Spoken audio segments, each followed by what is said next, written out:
تک گیا، ساری رات بت کے سامنے کھڑا تھا، معاذ اللہ یا صنم یا صنم یا صنم کہتے، تک گیا، نیند آ گئی، اونگ آ گئی۔ جب پوری طرح نیند آ گئی اور دماغ پہ نیند قبضہ کرنے لگی تو اس کے منہ سے نکل گیا، صنم صنم کہہ رہا تھا نا، نکل گیا یا صمد، او بے نیاز مالک۔ رب کریم نے فرشتوں سے فرمایا دوڑ کے جاؤ، جو کہتا ہے اسے دے دو۔ فرشتے کہنے لگے مالک وہ تو بت کو پکار رہا تھا، اس نے تو غلطی سے نام لیا ہے۔ فرمایا مجھے نہیں پتا، لیکن دیکھو نا اس نے مجھے پکارا تو ہے نا، کتنی دیر سے جھوٹے کو پکار رہا تھا، اس کا معاملہ حل نہیں ہوا، اب اگر سچے کو پکارنے پہ بھی حل نہ ہوا تو فرق کیا رہ جائے گا؟ دے دو جو مانگتا ہے، دے دو۔ میرے دوست گھر پتہ چل جائے وہ کریم کتنا ہے، وہ مہربان کتنا ہے۔ میرے رسول پاک علیہ الصلوۃ والسلام نے تو فرمایا تیری آنکھ سے اگر اس کے خوف سے اتنا آنسو بھی نکل گیا جتنا مچھر کا پر ہوتا ہے، تو جس طرح بھینس کے تھنوں سے نکلا ہوا دودھ واپس تھنوں میں نہیں نہ جاتا، جو اتنا بھی روئے نہ روئے اللہ کے خوف سے، وہ بندہ دوزخ میں نہیں جائے گا۔ تھوڑی دیر کے لیے ڈر جائے اپنے رب سے، آئے تو صحیح۔ عدم معرفت غفلت پیدا کرتی ہے، تو آ تو صحیح، وہ تو کریم ہی بڑا ہے، وہ تو مہربان ہی بڑا ہے۔ حضرت زنیرہ رضی اللہ تعالی عنہ حضور کی صحابیاں ہیں۔ ایام جو مکے کے تھے مسلمانوں پر بڑی آزمائش کے تھے، انہیں بڑا مارا کفار نے، اتنا مارا کہ ان کی بینائی چلی گئی، نظر آنا بند ہو گیا۔ کافروں کی عورتوں نے تانا دیا کہ تو نے ہمارے بت چھوڑے ہیں نا، تو دیکھنا تیری بینائی چلی گئی۔ تو جناب زنیرہ اللہ پہ بھروسہ، توکل، معرفت الہی کا جذبہ، اٹھ کے کھڑی ہو کہنے لگی چپ کرو، تمہارے جھوٹے بت کیا کر سکتے ہیں، میرا رب چاہے تو صبح جب میں اٹھوں تو میری آنکھیں روشن ہو، اگر کریم کرم کر دے۔ لوگ کہتے ہیں واقعی ایسا ہوا، جب وہ سویرے اٹھی تو اللہ نے ان کی روشنی واپس کر دی تھی۔ تجھے پتہ چل جانا وہ مہربان کتنا ہے۔ وہ ایک بزرگ تھے تو ان سے کسی نے کہہ دیا کہ اگر آپ کا حساب آپ کے ماں باپ کے ذمہ ہو جائے تو پھر کیسا، پوچھنے کے لیے قیامت میں اگر ماں باپ حساب لیں تو پھر کیسا۔ تو بڑے سیانے لوگ تھے جو دل والے تھے، کہنے لگے نہیں، رب کریم ہی ٹھیک ہے، اس لیے کہ وہ ماں باپ سے کہیں بڑھ کر پیار کرنے والا ہے۔ اگر یہ معرفت مل جائے وہ کریم کتنا ہے۔ اور جب بندہ پوری طرح اس کی بارگاہ میں آ کے تڑپ جاتا ہے نا، مولا میں جاؤں کدھر، تیرا دروازہ چھوڑ کے جاؤں کدھر۔ اقبال کہتے ہیں وہ ایک سجدہ جسے تو گراں سمجھتا ہے، 1000 سجدوں سے دیتا ہے آدمی کو نجات۔ تجھے جگہ جگہ جھکنا نہیں پڑے گا اگر تو صحیح معنوں میں اپنے رب کی بارگاہ میں جھک جائے۔ تو میرے عزیز کوشش کریں کہ اس کی معرفت، اس کا کرم، اس کی عطا اور اللہ تبارک و تعالیٰ کے حاضر و ناظر ہونے پر عین الیقین، حق الیقین حاصل کریں۔ اور پھر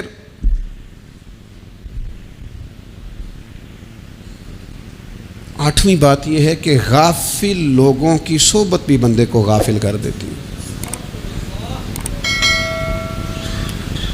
غافلوں کی صحبت میں نہ بیٹھیں، ان کی صحبت میں بیٹھیں جن کے پاس بیٹھنے سے دل میں رب رسول کی محبت پیدا ہوتی ہے۔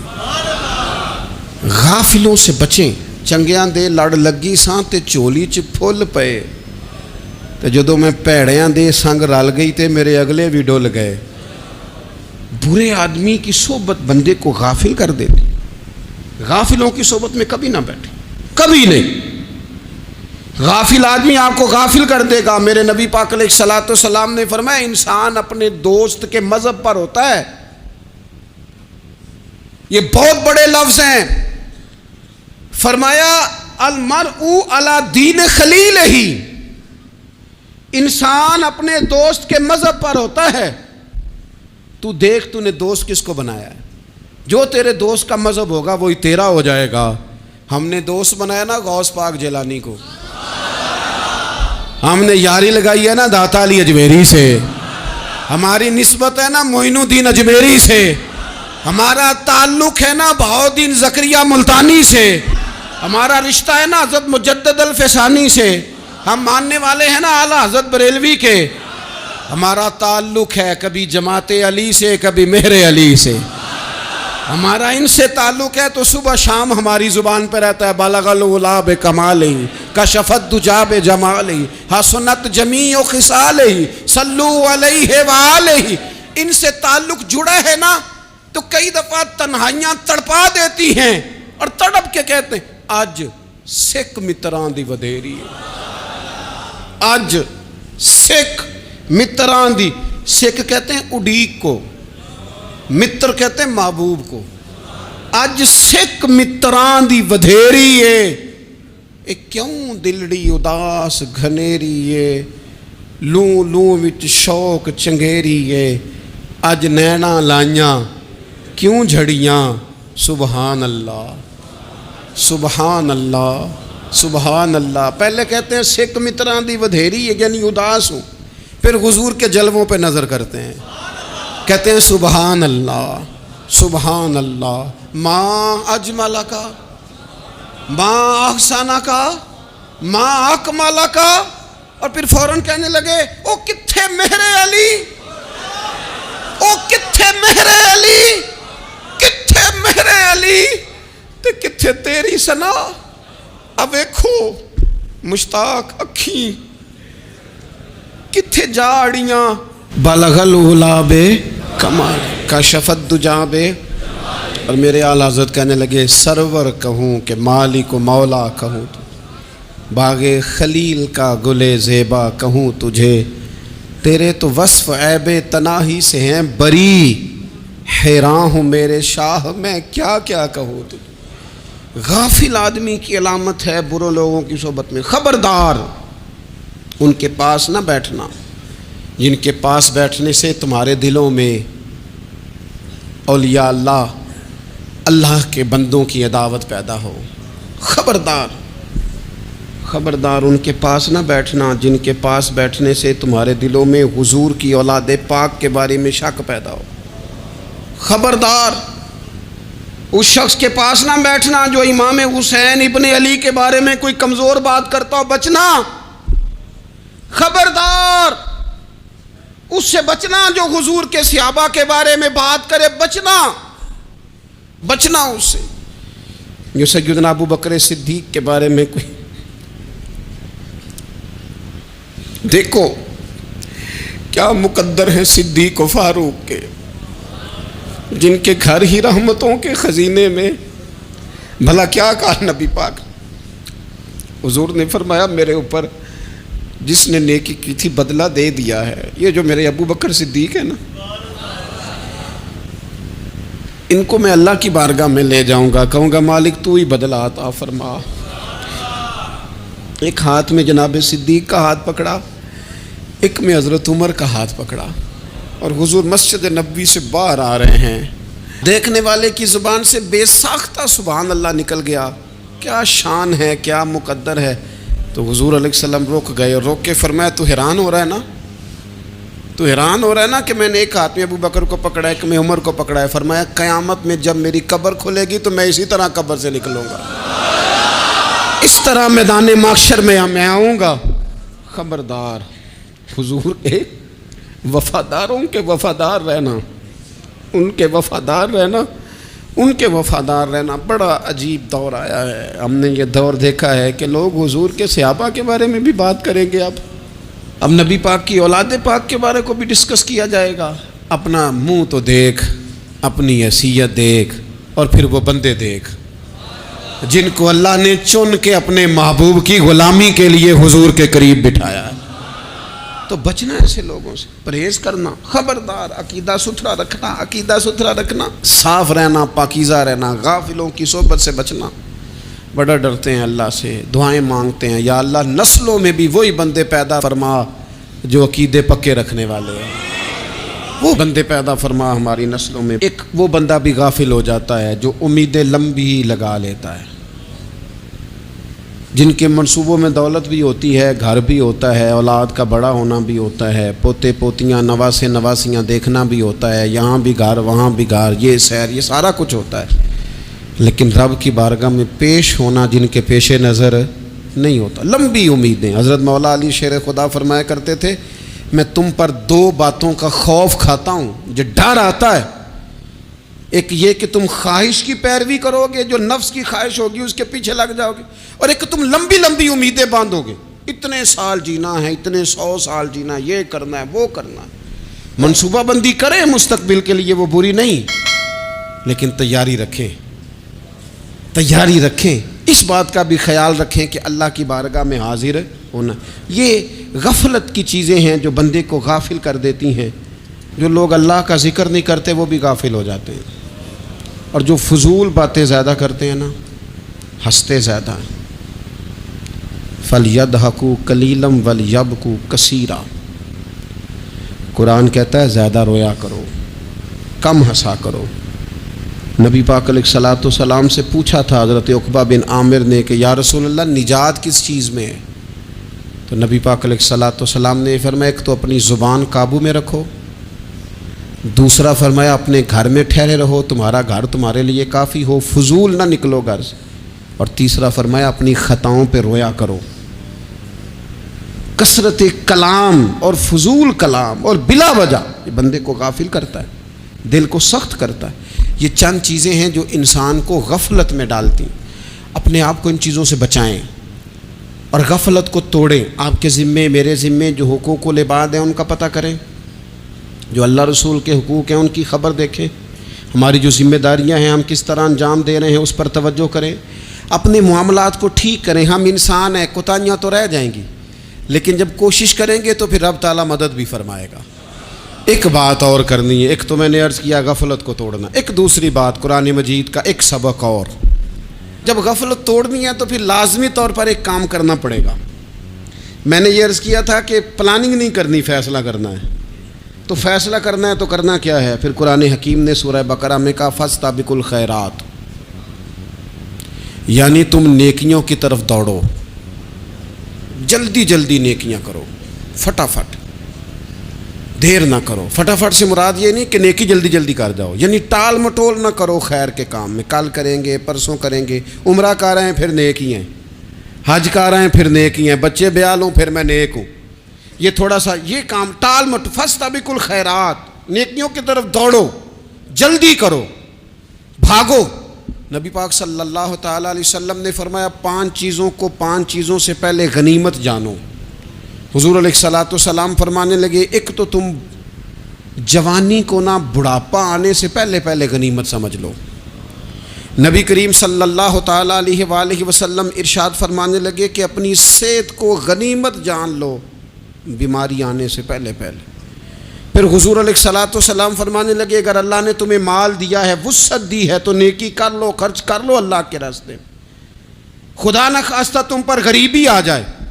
اور پھر حضور سید عالم صلی اللہ تعالیٰ علیہ وسلم فرمانے لگے اگر تمہیں اللہ نے کچھ فراغت دی ہے، بہت زیادہ مصروف نہیں ہو، تو غنیمت جان لو، جلدی سے نیکی کر لو قبل اس کے کہ تم مشغول ہو جاؤ۔ اور 5ویں بات حضور نے بیان کی، فرمایا زندگی کو غنیمت جانو موت آنے سے پہلے پہلے، جلدی سے نیکی کر لو۔ نیکی کے لیے ساری زندگی منصوبہ بندی نہ کرتے رہو، نیکی کے لیے دیکھو نا، ہماری زندگی میں یہاں دنیا میں رہ کے چند منٹوں میں وہ نیکی کی جا سکتی ہے جو قیامت کے بعد صدیوں کا ہمارا فائدہ کرے گی، صدیوں کا فائدہ کرتے نہیں۔ پلاننگ کر رہے ہیں، منصوبہ بندی کر رہے ہیں، بس تیاری کر رہے ہیں، بس حضرت آپ دعا کر دیں، اللہ تعالیٰ دعائیں بھی قبول فرمانے والا ہے۔ لیکن جو نیکی نصیب ہوتی ہے اسے جلدی سے کر گزریں، اسے فٹافٹ کریں۔ میں ایک گاؤں میں گیا، اب تو خیر وہ دور نہیں رہا، یہ 10-15 سال 20 سال پہلے نا جو نوجوانوں کی مصروفیات ہوتی تھیں ان میں سے ایک مصروفیت یہ ہوتی تھی کہ گندم لے کے چکی پہ جانا ہے، آٹا پسوا کے لانا ہے۔ یہ ایک بڑی، چونکہ سبھی گھروں کے اندر سال کے لیے گندم سٹاک کر لی جاتی تھی، تو گندم لے کے جانا یہ ایک ڈیوٹی ہوتی تھی۔ ایک نوجوان ایک گاؤں میں، اس کی مجھے تعریف سننے کو ملی، تو ایک بوڑھی اماں کہنے لگی یہ تو بڑا نصیباں والا ہے، سارے دا ہی آٹا پہ آ لے ہوندا ہے، اور آتے جاتے پوچھ لیتا ہے کہ اماں کوئی، کہنے لگی میرے بچے باہر ہوتے ہیں، یہ مجھے دوائی بھی لا دیتا ہے شوگر کی، میں مریضہ ہوں۔ یعنی خیر جتنی ہو سکے، جتنی۔ میرے ایک سنگی ہیں، تو سڑک پہ کوئی بندہ کھڑا ہوتا ہے نا، اللہ تعالیٰ انہیں سلامت رکھے، بندہ کھڑا ہوتا ہے تو کہتے ہیں میں اس سے پوچھ لیتا ہوں بابا جی کدھر جانا ہے، فلانی جگہ جانا ہے، تو کہتے ہیں میں موٹر سائیکل پہ بٹھا لیتا ہوں، بندہ دیکھ کے مجھے سمجھ آ جاتی ہے ضرورت مند ہے، کوئی چور نہیں، کوئی ڈاکو نہیں، ضرورت مند ہے، میں اسے منزل تک نیکی جتنی میسر آئے، جس حد تک میسر آئے. کیا کہا ہمارے نبی پاک علیہ السلام نے؟ حضور نے ہم سے فرمایا کچھ نہ ہو سکے تو بات ہی مسکرا کے کر لینا، اس پر ہی اللہ صدقے کا ثواب عطا کر. فاستبقوا الخیرات، جلدی سے نیکی کر لو. اپنے نامہ اعمال میں روز نیکیاں جمع کرو، کوئی نہ کوئی خیر کا کام روز کرو اور جلدی سے کرو. صحیح مسلم میں حدیث ہے، نبی پاک صلی اللہ تعالی علیہ وسلم فرمانے لگے جلدی جلدی نیکی کے کام کر لو ان فتنوں سے پہلے جو اندھیری رات کے حصوں کی طرح فتنے ہوں گے. فرمایا اس وقت حال یہ ہوگا کہ آدمی صبح مومن ہوگا، شام کو کافر ہو جائے گا، شام کو مومن ہوگا تو صبح کافر ہو جائے گا. اور فرمایا لوگ دنیا کے بدلے اپنا دین تک بیچ ڈالیں گے. معاذ اللہ جھوٹی قسمیں نہیں کھائی جاتی، جھوٹا قرآن مجید نہیں لوگ اٹھا لیتے. لوگ دنیا کے لیے دین بیچ ڈالیں گے. اس سے پہلے جب فتنے اتنے زیادہ ہو جائیں، اس سے پہلے نیکی کر لو، کوئی خیر کا کام کر لو، جلدی سے کچھ ایسا کر لو. حضرت عقبہ بن حارث رضی اللہ تعالیٰ عنہ فرماتے ہیں یہ دیکھیں ہمارے نبی پاک علیہ السلام کی سیرت کیا ہے، حضور کا اسوہ کیا ہے، نبی پاک علیہ السلام ہماری تربیت کس طرح کرتے ہیں. حضرت عقبہ بن حارث رضی اللہ تعالیٰ عنہ کہتے ہیں ہم نے نبی پاک علیہ السلام کے ساتھ عصر کی نماز پڑھی، یہ صحیح بخاری میں موجود ہے. فرماتے حضور سلام پھیرتے ہی فوراً اٹھ کے گھر تشریف لے گئے. یہ ہمارے لیے انوکھی بات تھی، غیر متوقع تھی، پہلے کبھی ایسا ہوا نہیں. سلام پھیرا نماز کا، حضور جلدی سے تشریف لے گئے. اب ہم حیران تھے اور حیرت انگیز طور پر حیران تھے کہ کریم اتنی جلدی تشریف لے گئے. تھوڑی دیر ہوئی حضور واپس آ گئے تو محبوب پاک علیہ السلام فرمانے لگے گھر میں ایک چھوٹی سی ڈلی، ایک چھوٹا سا ٹکڑا سونے کا پڑا تھا، مال آیا تھا سارا صدقہ کر دیا، وہ تھوڑا سا پڑا تھا، اچانک مجھے یاد آیا وہ تو پڑا رہ گیا. تو حضور فرمانے لگے میں نے کہا کہیں ایسا نہ ہو جائے کہ ساری رات گزر جائے اور میرے گھر میں پڑا ہی رہ جائے، میں جلدی سے جا کے اسے خیرات کر دوں. میں نے خیرات کیا پھر میں واپس آ گیا ہوں. جلدی سے نیکی، جلدی سے نیکی کر لی جائے. ہم بڑا انتظار کر رہے ہیں، بڑا لمبا ہمارا پروگرام ہے، ہمارے پاس ٹائم ہی بڑا ہے، کسی نے کان میں کہہ دیا ہے تیرے پاس بڑا وقت ہے، ابھی تو بڑی عمر پڑی ہے، ابھی تو جناب اور میرے بھائی یہ لوگوں کے کہنے کی باتیں ہیں، پھر پتہ ہی نہیں چلتا حالات کس طرح کے ہو جاتے ہیں اور کیا معاملات انسان کے ساتھ درپیش ہوتے ہیں. جتنی خیر میسر آئے، جتنا بھلا میسر آئے، جتنی انسان کو توفیق ملے. میں نے بزرگوں کو دیکھا، اپنے اصحاب کو، پہلے وہ خدام سے کہتے کہ میں سونے لگا ہوں اور پابند کرتے لوگوں کو کہ فلاں وقت، بزرگوں کو میں نے دیکھا اپنے، وہ پابند کرتے لوگوں کو کہ فلاں وقت میں موجود ہوں گا آنا، خود پابند فرماتے. اور پھر جب بیدار ہوتے تو سب سے پہلے خدام کو بلا کے پوچھتے کوئی مہمان تو نہیں آیا؟ وہ جناب آپ نے خود ہی تو پابند فرمایا فلاں دن آنا. کہنے لگے چل یار اگر کوئی آیا تو مجھے ملا لو، میری ملاقات کرا لو. کیوں؟ اس لیے کہ دور سے آیا ہے، مجھ سے ملنے آیا ہے، کوئی خیر کی بات سیکھنے آیا. چلو میرے نامہ اعمال میں کوئی نیکی جائے گی، کچھ نہ کچھ خیر جمع کر لی جائے، کچھ نہ کچھ ڈیوٹی کر لی جائے، کچھ کام کریں اور جلدی سے کریں. حضرت جابر ابن عبداللہ انصاری رضی اللہ تعالیٰ عنہ بیان کرتے ہیں، یہ بھی بخاری میں موجود ہے. کہتے ہیں ایک صحابی نبی پاک علیہ السلام کی بارگاہ میں حاضر ہوئے غزوہ احد کے موقع پر، اور حال ان کا یہ تھا کہ وہ کھجور کھا رہے تھے اور کھجور انہوں نے منہ میں رکھی ہوئی تھی. حضور کی بارگاہ میں حاضر ہوئے اور عرض کرنے لگے یا رسول اللہ صلی اللہ تعالی علیہ وسلم اگر میں شہید کر دیا جاؤں تو کہاں جاؤں گا؟ حضور فرمانے لگے جنت میں. تو کہتے انہوں نے جو کھجور منہ کے اندر تھی وہ انہوں نے نگلی نہیں، اندر نہیں لے گئے، اس کو باہر نکالا اور دوڑ کے آگے بڑھے اور جنگ کرنی شروع کر دی اور لڑتے لڑتے شہید ہو گئے. کیا سبق دیا انہوں نے؟ سبق یہ دیا کہ نیکی کرنے میں اتنی دیر بھی نہیں کرنی جتنی کھجور کھانے میں دیر لگتی ہے. جلدی سے نیکی کرنی ہے، فٹافٹ نیکی کرنی، اس کے اندر ٹال مٹول نہیں کرنا. اسی وقت انہوں نے کھجور باہر نکال دی، دوڑ کے انہوں نے حضرت انس بن نضر رضی اللہ تعالیٰ عنہ، حضرت انس بن مالک رضی اللہ تعالیٰ عنہ کے چچا ہیں، میدان احد میں نا، احد پہاڑ کے قریب کھڑے تھے، لوگوں سے کہہ رہے تھے جلدی جلدی ادھر آؤ، وہ جنت جو انسان کو انتقال کے بعد نصیب ہوگی اور قیامت کے بعد نصیب ہوگی، فرماتے تھے مجھے تو ابھی احد پہاڑ کے اندر سے جنت کی خوشبو آ بھی رہی ہے، لہذا جلدی سے آؤ، ادھر دوڑو، جہاد کرو، آؤ کفار سے لڑیں۔ تو نیکی میں دیر نہیں کرنی، جو نیکی میسر آتی ہے، جس کو میسر، ماں باپ میسر ہیں تو خدمت کر لیں، اہل خانہ ہیں تو حسن سلوک کر لیں، اللہ نے اولاد دی ہے تو اچھی تربیت کر لیں، دوست ہیں تو خیر خواہی کر لیں، اگر آپ کو اللہ رمضان عطا کرتا ہے تو زیادہ سے زیادہ اس کی عبادت کر لیں، اگر نظر ٹھیک ہے تو تلاوت زیادہ سے زیادہ کر لیں، زبان چلتی ہے تو رج رج کے مدینے والے محبوب پہ درود و سلام پڑھ لیں، اللہ تعالیٰ کا ذکر کر لیں، جلدی سے خیر جمع کریں، اپنے وقت کو ضائع نہ کریں۔ یہ آج کا سبق ہے کہ ایک تو ہم نے فیصلہ کرنا ہے کہ بس غفلت نہیں، اب غفلت، اب انشاءاللہ اللہ اللہ کرنی ہے، اب کوئی خیر کا کام کرنا ہے۔ میرے حضرت کا ایک جملہ کبھی نہیں بھولنا، فرمایا کرتے تھے زمین کے اوپر کام، نیچے جا کے آرام، یہ چھوڑ دیں اتنے گھنٹے سونا ہے تو یہ کرنا ہے تو میری نیند میں دخل کوئی نہ ڈالے، پھر سوتے ہی رہ جائیں گے، سوتے ہی رہ جائیں۔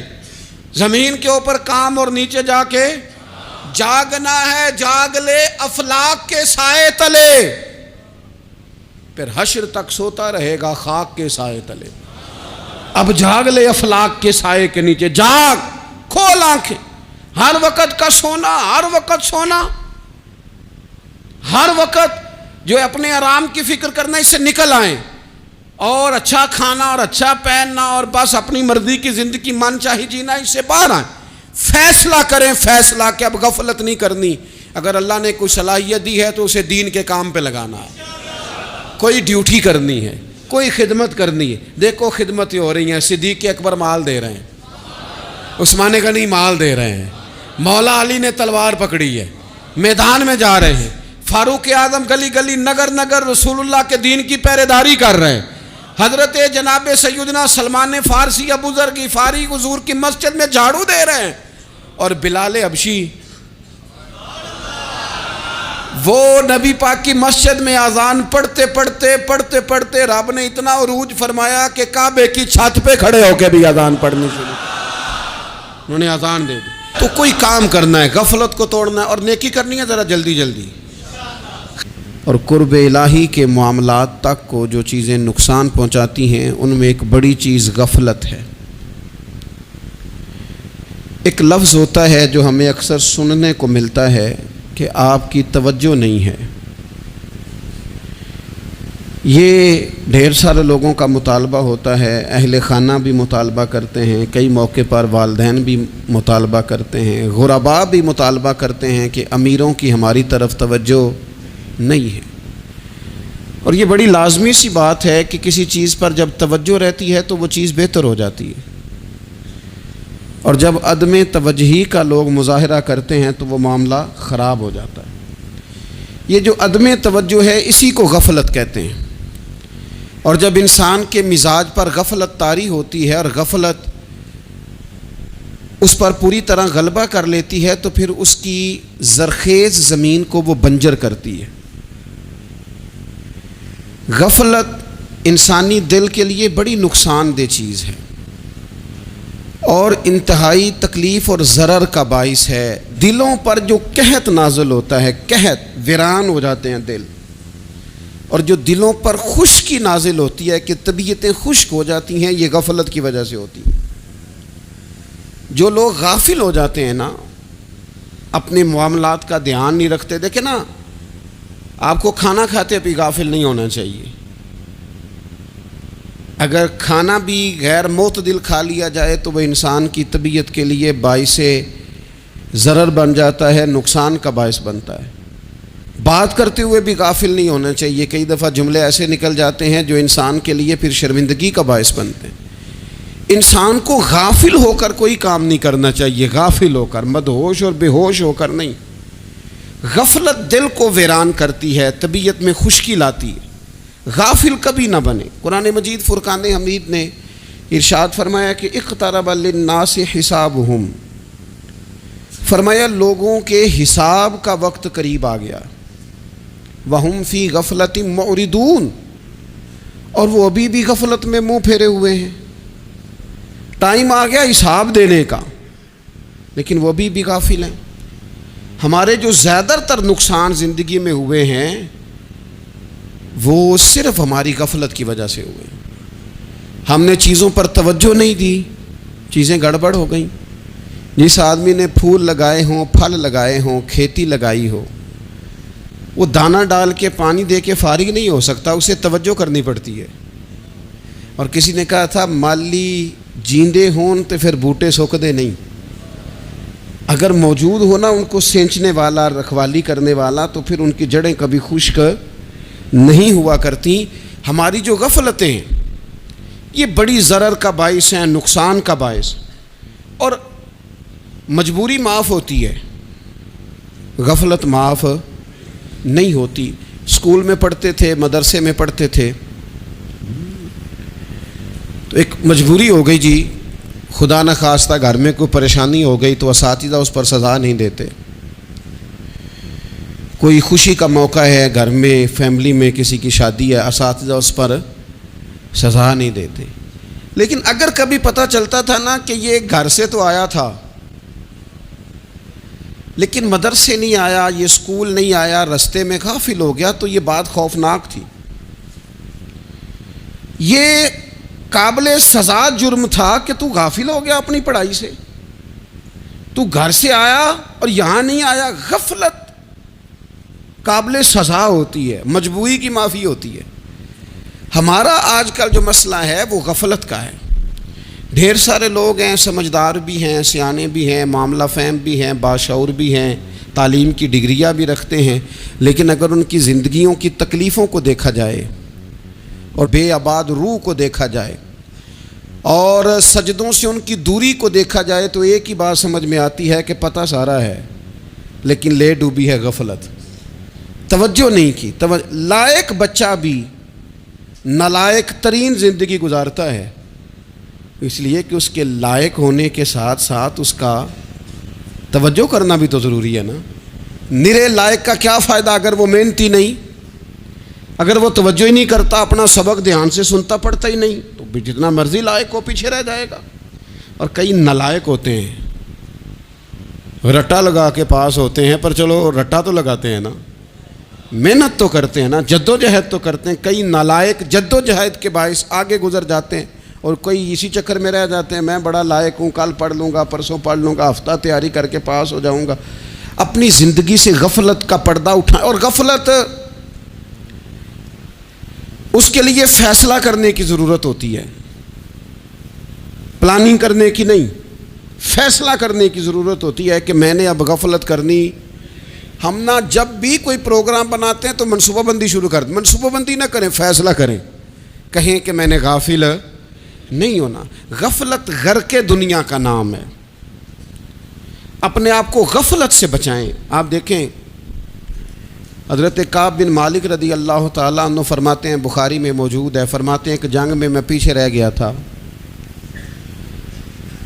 میرا خیال تھا کل چلا جاؤں گا، گھوڑے اور سواریاں میرے پاس تیز ہیں، مضبوط ہیں، پرسوں چلا جاؤں گا، تیزی سے بھاگ کے میں پہنچ جاؤں گا، میں قافلے کے ساتھ شامل ہو جاؤں گا، لیکن بس تھوڑی سستی ہو گئی، ذرا غفلت ہو گئی۔ آپ فرماتے ہیں جب سب لوگ چلے گئے حضور علیہ السلام کے ساتھ جہاد میں اور میں پیچھے رہ گیا، تو پھر جب چند دن گزر گئے اور محبوب کے واپس آنے کا ٹائم ہو گیا، تو اب میں غور کرتا سمجھتا تو مجھے مدینے میں یہاں بزدل لوگ نظر آتے، اور کون نظر آتے؟ جو منافق تھے، وہ منافق بزدل دکھائی دیتے، یا مجھے عورتیں اور بچے دکھائی دیتے۔ میں پریشان ہوا، حضور واپس آ گئے۔ جنہوں نے بہانے کیے تھے نا منافقین نے، یہ مجبوری تھی اس لیے نہیں جہاد پہ گئے، یہ جنہوں نے بہانے کیے تھے انہیں مل گئی معافی، اور میں نے سچ بولا، میں نے کہا یا رسول اللہ میں غافل ہو گیا تھا۔ اب کہتے ہیں میں نے جب کہا نا حضور سستی ہو گئی تھی، ذرا غفلت ہو گئی، تو بندہ محبوب سے ہی غافل ہو جائے، بندہ وہیں سے غافل ہو جائے۔ جو دم غافل سو دم کافر، سانو مرشد اے ہو پڑھایا۔ جب کہا نا حضور وہ غلطی ہو گئی، کوئی مجبوری نہیں تھی، تو فرماتے ہیں باقیوں کو معافی مل گئی۔ میرے ساتھ حضور ناراض ہو گئے. ایک دن نہیں، 2 دن نہیں، 50 دن حضور ناراض رہے. مدینے کی گلیوں نے مجھے پہچاننا چھوڑ دیا. در و دیوار سے مجھے یوں لگتا تھا کہ میں پردیسی ہوں. فرماتے ہیں میں مسجد میں آتا تھا، میں جب محبوب کو دیکھتا تو حضور رخ انور پھیر لیتے، اور مجھے پتا تھا جب میرا چہرہ ادھر ادھر ہوتا تو پھر کریم رحمت کی نظر فرماتے ہیں 50 دن مسلسل. پھر مجھے حکم ہوا کہ بیوی بھی بھیج دو، میکے بچے بھی بھیج دو، ننھال یعنی تنہا رہ جاؤ.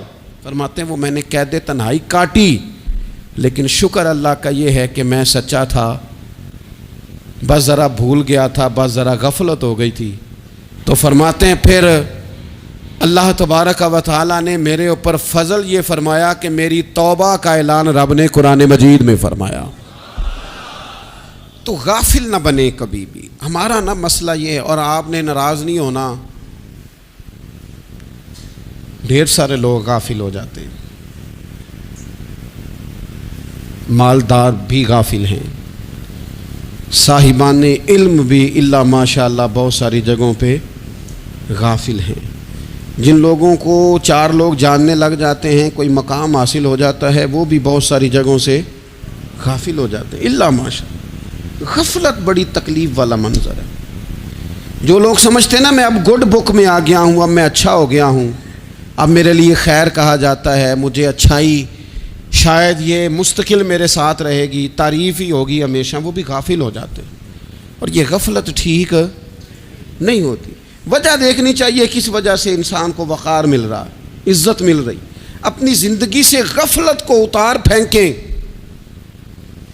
تھوڑی دیر کی تو غفلت ہوتی ہے، لمبی تو نہیں. 2 منٹ کے لیے صرف اس نے ڈرائیونگ کرتے ہوئے چہرہ موبائل کی طرف کیا تھا، 2 ہی تو منٹ لگے تھے. لمحوں نے خطا کی تھی، صدیوں نے سزا پائی. لمحوں نے خطا کی تھی، صدیوں نے سزا پائی. ایک لمحے کے لیے غافل ہوئے تھے اور صدیاں، نسلیں روتی رہ گئیں پیچھے، بچے تڑپتے رہ گئے، اہل خانہ پریشان رہ گئے، ماں باپ ساری زندگی روتے رہے. لیکن یہ 2 منٹ کے لیے یہ غفلت جو ہے یہ بڑی تکلیف والا معاملہ. اپنی زندگی سے غفلت کو اتارنا ہے، غافل نہیں بننا. ہر وقت توجہ اور ساری باتوں پہ توجہ. بعض اوقات لوگ ایک طرف توجہ کر کے ایک طرف سے غافل ہو جاتے ہیں. نہ، توجہ ہمہ پہلو رکھنی ہے. ہمارے ذمے جتنے بھی حقوق ہیں ان سب پر توجہ، ہر چیز کا خیال. ایسا نہ ہو کہ عبادت کرتے رہ جائیں اور حقوق العباد ہم سے چھوٹ جائیں، اور حقوق العباد اتنے زیادہ ادا کریں. ایک صاحب مجھے کہنے لگے ایک دفعہ بڑے وثوق کے ساتھ کہنے لگے جی معاذ اللہ ثم نہیں جی ٹائم ملتا پھر نماز دا کی کریے، روزی کمانا بھی تو عبادت ہے نا. تو میں نے کہا آپ نے عبادت کرنا ایک حصہ قبول کیا ہے، آپ نے کل عبادت نہیں قبول کی. عبادت کل ہے، ہمہ پہلو. ایک حصہ آپ قبول کر کے نکل گئے اور باقی آپ نے چھوڑ دی. تو کسی ایک طرف سے بھی غافل نہیں ہونا. جتنی ذمہ داریاں ہیں، جتنی ڈیوٹیاں ہیں، ان سب کا خیال. اور جو بڑا آدمی ہوتا ہے، بڑا گھر میں بڑا ہو، قبیلے میں بڑا ہو، علاقے میں بڑا ہو، ادارے میں بڑا ہو، کلاس میں بڑا ہو، جو بڑا ہے اس کی تو ساری آنکھیں کھلی ہوئی ہونی چاہیے. ایک ایک پر اس کی نظر ہونی چاہیے کہ میری کہاں ضرورت ہے، کہاں مجھے اشک شوئی کرنی ہے، کس کے ساتھ میں نے کس طرح محبت کا رویہ رکھنا ہے. غافل نہ بنے. اچھا جی اب کیسے پتہ چلے گا کہ ہم غافل ہیں؟ یہ کیسے پتہ چلے گا؟ آپ کسی بندے سے بھی پوچھ لیں حالات کیا ہیں تو کہتا ہے اللہ کا شکر ہے کبھی کسی کا دل نہیں دکھایا، اللہ کا شکر ہے جی زمانہ ہو گیا 5 نمازیں پڑھتا ہوں، اللہ کا شکر ہے جی. کیسے پتہ چلے گا غافل ہیں؟ پہلی علامت ہمارے علماء اور صوفیاء نے غافل بندے کی لکھی ہے. اس آئینے میں میں نے اور آپ نے اپنا آپ دیکھنا ہے. غافل بندے کی پہلی علامت یہ ہوتی ہے کہ وہ دنیاوی کاموں میں چست ہوتا ہے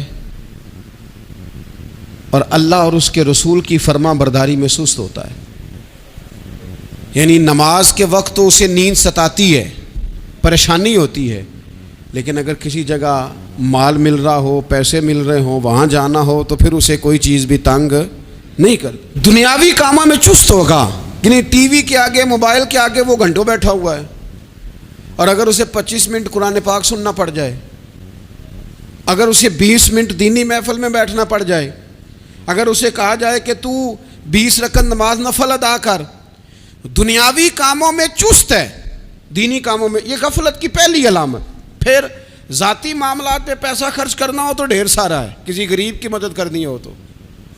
وہ ہمارے ایک دوست ہیں، وہ اکثر کہا کرتے ہیں، وہ کہتے ہیں آج کل کسی سے کہنا فلائی کام میں، دینی کام میں، کسی کی مدد میں کچھ 4 پیسے خرچ کرنے ہیں تو لوگ کہتے ہیں ہاتھ تنگ ہے۔ ہاں کوئی سستا پلاٹ ملتا ہو نا، اور اگر یہ سمجھ آ جائے کہ وہ مجبور ہے بیچارہ بیچنے والا، تو پھر کہتے ہیں میں 2-3 دوستوں کو پھاڑ لے سن۔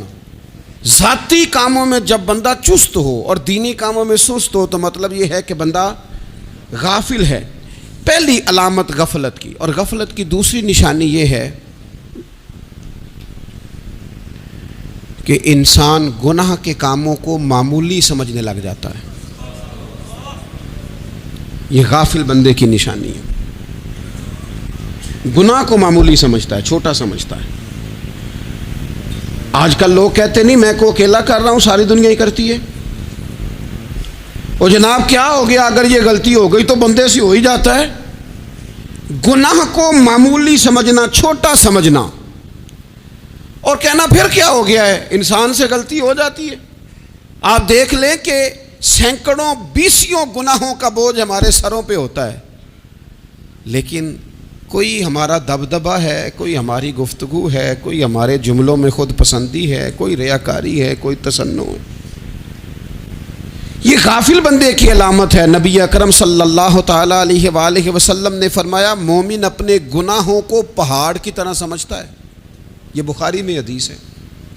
مومن پہاڑ کی طرح جانتا ہے اور وہ ڈرتا ہے کہ کہیں وہ پہاڑ اس کے اوپر گر نہ جائے، یعنی کہیں مجھے میرے گناہ کی سزا نہ مل جائے۔ چھوٹے گناہ کو بھی پہاڑ جانتا ہے، یار مجھ سے غلطی ہو گئی، مجھے ٹھیک کر لینی چاہیے، مجھے معافی لے لینی چاہیے، مجھے توبہ کر لینی چاہیے۔ مومن اپنے اوپر گناہ کو پہاڑ کی جانب سمجھتا ہے۔ اور حضور علیہ الصلوۃ والسلام فرماتے ہیں کہ یہ جو فاسق اور فاجر ہوتا ہے نا، اللہ کا نافرمان، یہ گناہ کو مکھی کی طرح سمجھتا ہے، یہ سمجھتا ہے میں نے اشارہ کرنا ہے مکھی نے اڑ جانا ہے۔ مومن کی علامت یہ ہے کہ وہ پہاڑ جانتا ہے، اگر غلطی ہو جائے تو پہاڑ۔ امام اعظم ابو حنیفہ رحمۃ اللہ علیہ گزر رہے تھے تو بارش ہو گئی تھی اور کوفہ میں کیچڑ تھا، تو آپ نے جو جوتے پہنے ہوئے تھے ان جوتوں سے چلتے ہوئے نا آپ کے پاؤں سے کچھ مٹی اڑی، تو سامنے ایک یہودی تھا، اب اس زمانے میں دیواریں کچی ہوتی تھیں، اس کے دیوار پر جا کے وہ مٹی جو تھی وہ لگ گئی۔ اب امام صاحب بڑے پریشان ہوئے کہ میں نے اس کی دیوار کو آلودہ کر دیا۔ یہاں تو لوگ اپنی اینٹیں رکھتے رکھتے کئیوں کی دیواریں توڑ ہی دیتے ہیں، اور پھر وہ اس پر ماننے کو بھی تیار نہیں ہوتے، تسلیم کرنے کو بھی تیار نہیں ہوتے۔ وہ کہتے ہیں پھر کیا ہو گیا، اب ہمارا یہاں گھر ہے تو ہم نے ٹرالی منگوانی نہیں تھی، ہمارا حق بنتا تھا۔ امام صاحب کے پیروں سے ذرا کیچڑ اڑا، یہودی کی دیوار پہ لگا، اس کی کچی دیوار تھی۔ امام صاحب پریشان ہو گئے، سوچنے لگے کہ اگر میں دیوار سے یہ کیچڑ اتارتا نہیں تو یہ بھی زیادتی ہے، میں نے اس کی دیوار کو گدلا کر دیا، اور اگر میں اتارتا ہوں تو کچھ مٹی اس کی دیوار کی بھی اتر جائے گی، کچی دیوار ہے، یہ بھی زیادتی ہے۔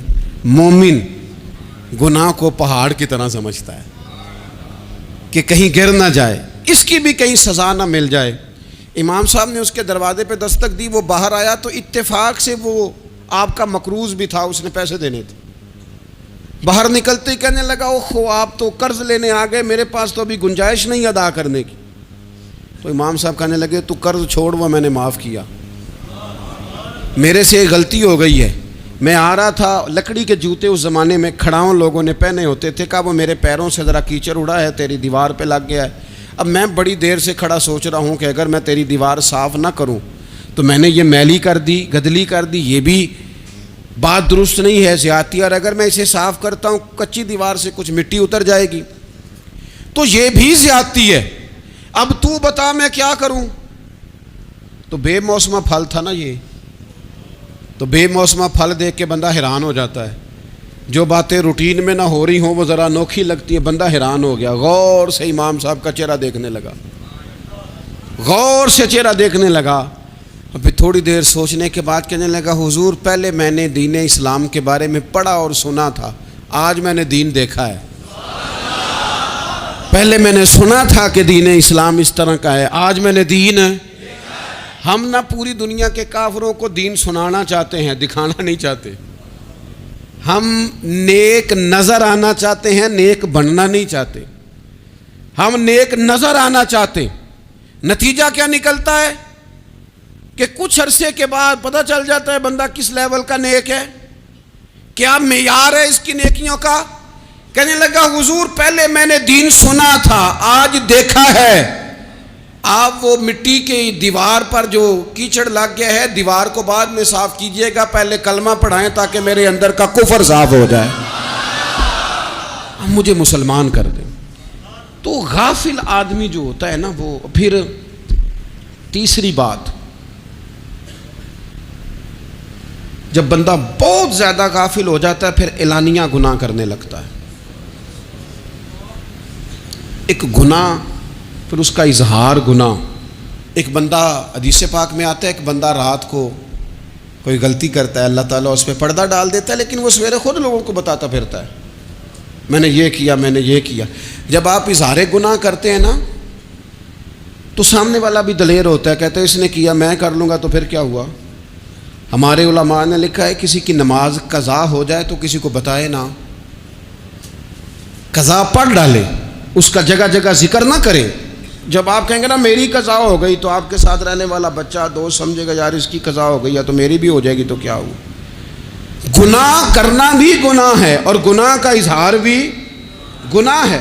نبی اکرم صلی اللہ تعالیٰ علیہ وآلہ وسلم نے ارشاد فرمایا میری ساری امت کو معافی مل جائے گی سوائے ان لوگوں کے جو اعلانیہ گناہ کرتے ہیں۔ یہ بخاری مسلم دونوں میں حدیث موجود ہے۔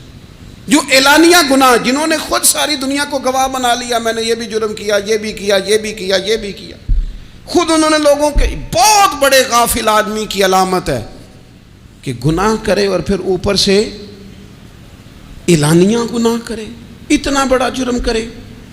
پھر چوتھی علامت اگر ہم دیکھنا چاہیں کہ ہم غافل تو نہیں، تو غافل بندے کی چوتھی علامت یہ ہوتی ہے کہ وہ فضول کاموں میں وقت بڑا ضائع کرتا ہے۔ فضولیات میں ادھر بیٹھے ہیں، ادھر بیٹھے ہیں، یہاں گپ شپ ہو رہی ہے، وہاں موبائل دیکھا جا رہا ہے، پھر کچھ ٹائم ملا ہے تو پھر کہیں دور دراز کسی ہوٹل پہ کھانا کھانے چلے گئے، پھر کچھ ٹائم ملا تو چلو نکلتے ہیں ذرا کوئی ہفتہ سیر کر آتے ہیں، یہاں گپ شپ ہے، فلاں کو ڈسکس کر لیتے ہیں، فلاں کے بارے میں بات کر لیتے ہیں، سیاسی تبصرے کر لیتے ہیں، یہ تھوڑی گفتگو ہو جاتی، چلے محلے داروں پہ تبصرہ شروع کرتے ہیں، کون روٹی زیادہ کھا رہا ہے اور کس کے پاس پیسے زیادہ آ گئے، چلو جا کے پتہ کرتے ہیں۔ حالانکہ یہ پتہ نہیں کرنا چاہیے تھا، پتہ تو اس کا کرنا چاہیے تھا جو بیچارہ کل سے بھوکا ہے، خبر تو اس کی رکھنی چاہیے تھی جس بیچارے کے گھر میں بچوں کے لیے پہننے کو کپڑے موجود نہیں ہیں، اس پر تبصرہ یہ کرتے ہیں کہ یہ محنت کیوں نہیں کرتے، اور اگر کسی پر اللہ عطا کر دے پھر حساب ضرور لگاتے ہیں کہ ذرا معلومات کرو یہ اتنی جلدی آگے کیسے نکل گئے۔ غافل بندے کی علامت ہے وقت کا ضائع کرنا اور فضول کاموں میں ضائع کرنا اور بلا وجہ ضائع،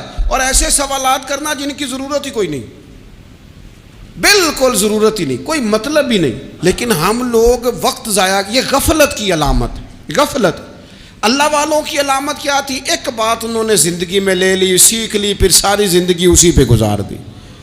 ان کا ارادہ تھا نا کشکول سیدھا کیا۔ کچھ لوگ ساری زندگی لیکچر قبول لے لے کے سن کے پھر بھی سمجھنے کو تیار، یہ غافل دل کی علامت ہے۔ اس لیے نبی پاک صلی اللہ تعالیٰ علیہ وسلم نے فرمایا دو نعمتیں ایسی ہیں جن میں اکثر لوگ غفلت میں ہیں، ایک صحت اور دوسری فراغت۔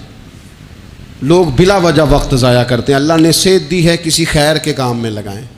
اگر آپ کے پاس فارغ وقت ہے تو قرآن پاک کو یاد کریں، ترجمہ اور تفسیر سے پڑھیں، محبوب پاک علیہ السلام کی احادیث کو یاد کریں، اللہ والوں کی باتیں سنیں۔ وقت ملے تو عبادات میں لگائیں، نوافل میں لگائیں، تلاوت میں لگائیں، ذکر اذکار میں لگائیں، اور پھر اللہ مزید توفیق عطا کرے تو کسی کے بھلے میں وقت لگائیں۔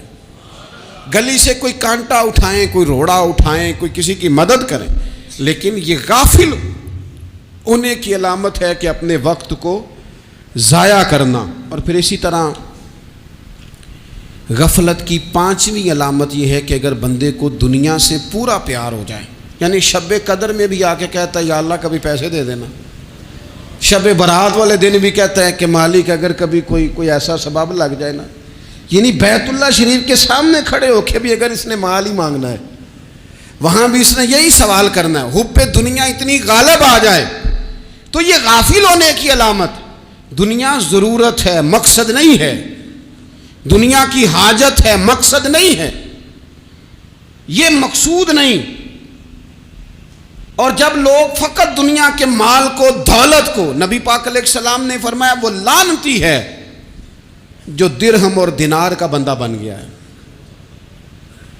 پیسوں کا بندہ بن گیا ہے. مل جائے تو خوش ہوتا ہے، نہ ملے تو تکلیف میں آ جاتا ہے. یہ غافل بندے کی علامت. مومن تو وہ ہوتا ہے کہ دولت رزق حلال ضرور کماتا ہے تاکہ کسی کے آگے ہاتھ نہ پھیلانا پڑے، کوشش ضرور کرتا ہے، پر دنیا کو جیب میں جگہ دیتا ہے، دل میں نہیں دیتا. اس کی جگہ جہاں ہے اسے وہاں رکھتا ہے، اسے دل میں جگہ. دل تو ایک ہے، اس میں رب و رسول کو بسائیں گے یا کسی اور کو بسائیں گے؟ تو حب دنیا یہ غافل ہونے کی بہت بڑی علامت ہے. پھر اسی طرح جو بندہ رب کریم کو جانتا نہیں نا، وہ بھی غافل ہو جاتا ہے.